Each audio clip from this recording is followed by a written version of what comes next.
Finding stable ground requires identifying what humans bring that doesn't depend on being the smartest. This isn't about consolation prizes or defensive claims that artificial intelligence can't really do X.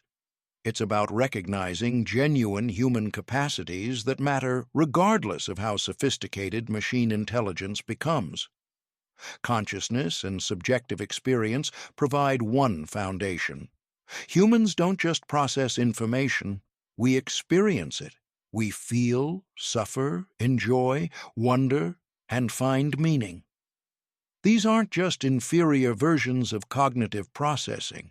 They're qualitatively different phenomena that emerge from embodied existence.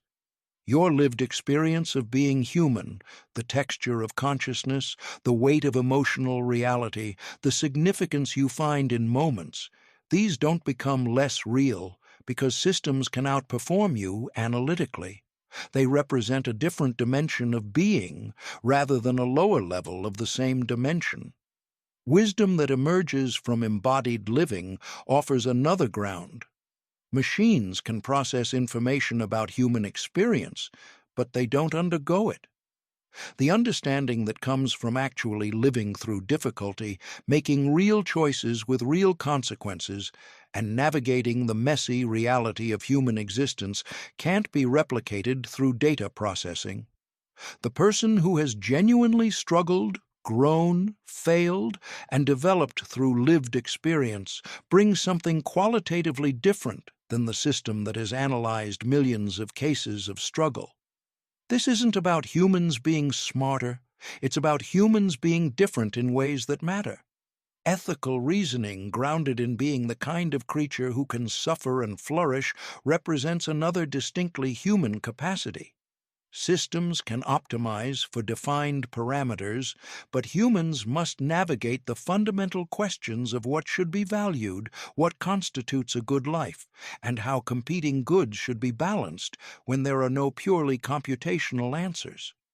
Connection, empathy, and genuine care emerge from being creatures who share vulnerability, mortality, and the search for meaning. The comfort one human provides another in genuine suffering, the recognition of shared experience, the capacity for authentic compassion. These depend on being the kind of being who knows what suffering feels like from the inside. Moving through this repositioning requires both honesty and self-compassion.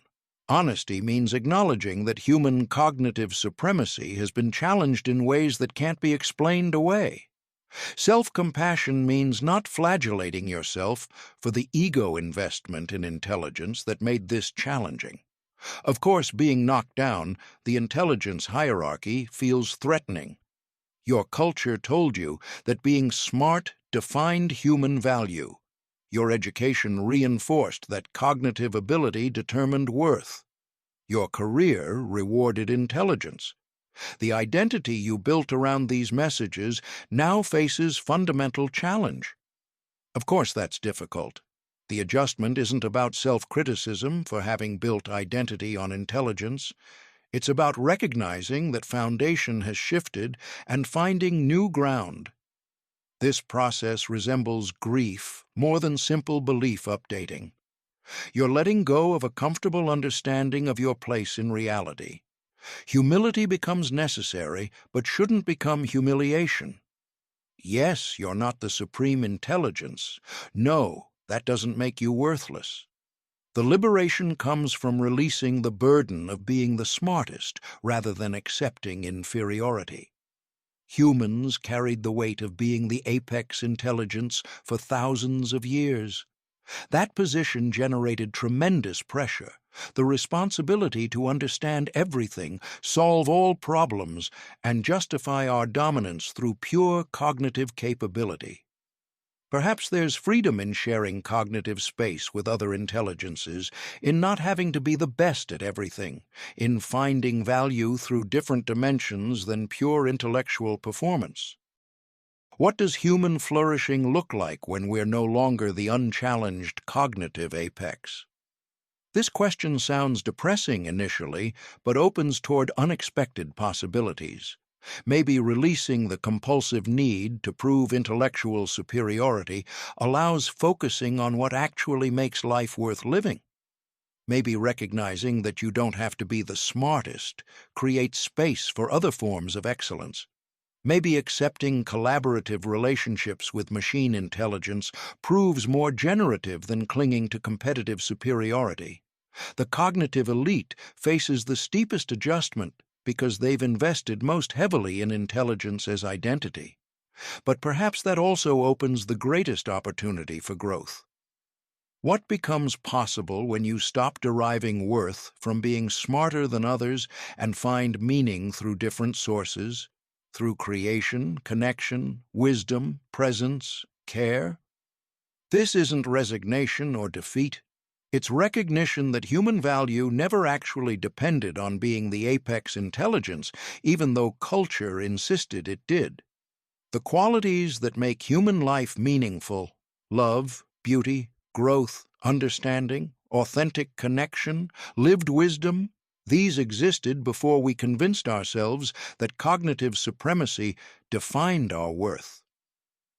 The repositioning asks us to rebuild identity on more stable foundations than relative intelligence rankings, to find dignity in being human rather than in being superior, to locate meaning in consciousness, experience, and wisdom rather than in pure cognitive performance. This adjustment won't happen quickly or easily. It challenges assumptions so deep they feel like facts about reality rather than cultural constructions, but making this shift consciously, with intention and care, allows navigating it as transformation rather than just enduring it as loss. The humbling is real, the apex position is gone, but perhaps what emerges, a more honest understanding of human value, a more sustainable source of dignity, a more realistic foundation for meaning, proves more solid than the supremacy we're letting go. You're not the smartest entity anymore, but you remain human, conscious, capable of wisdom, able to love and create and find meaning. Perhaps that's enough. Perhaps it always was.